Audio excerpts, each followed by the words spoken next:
তাপৰ বিষয় ইতিমধ্যে আমি গম পাইছোঁ যে আইনৰ বাঢ়নি পানীয়ে বৃহত্তৰ ওদালগুৰি অঞ্চলত এক বিভীষিকাময় পৰিৱেশৰ সৃষ্টি কৰিছে। তাৰ লগতে এই অঞ্চলৰ বসবাস কৰা সাধাৰণ জীৱন জীৱিকাৰ প্ৰতি এক ভাবুকিৰ সৃষ্টি কৰাৰ লগতে এই অঞ্চলৰ মানুহখিনিয়ে ঘৰৰ পৰা ওলাব পৰা নাই।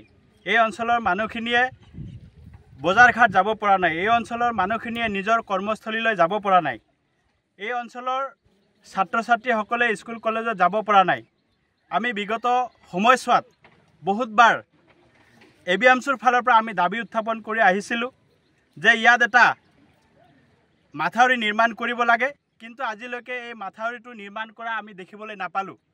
বিভিন্ন সময়ত বিভিন্ন ৰাজনৈতিক দলৰ ফালৰ পৰা বিভিন্ন নেতাসকল আহি পেলাই প্ৰতিশ্ৰুতি দিয়া আমি দেখিছোঁ, কিন্তু এই প্ৰতিশ্ৰুতি কেৱল প্ৰতিশ্ৰুতি হৈয়ে আছে। আজিলৈকে কোনো প্ৰতিশ্ৰুতি পালন কৰাটো আমি দেখিবলৈ পোৱা নাই। গতিকে আমি ABMC হিচাপে সংশ্লিষ্ট কৰ্তৃপক্ষ, জিলা প্ৰশাসন তথা চৰকাৰৰ ওচৰত দাবী উত্থাপন কৰিছোঁ, অতি কম সময়ৰ ভিতৰত এই মাথাউৰিটো নিৰ্মাণ কৰি দিব লাগে। অন্যথাই আমি ABMCৰ ফালৰ পৰা তীব্ৰতকৈ তীব্ৰভাৱে গণতান্ত্ৰিক আন্দোলন আমি গঢ়ি তুলিবলৈ বাধ্য হ'ম।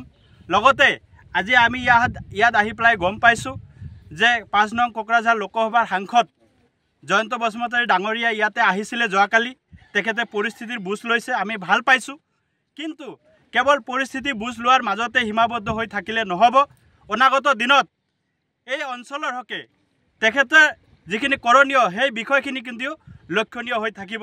এই অঞ্চলৰ ৰাইজৰ কাৰণে তেখেতে কিমানখিনি কৰে এই কথাখিনি আমাৰ সদায় দৃষ্টিগোচৰ হৈ থাকিব।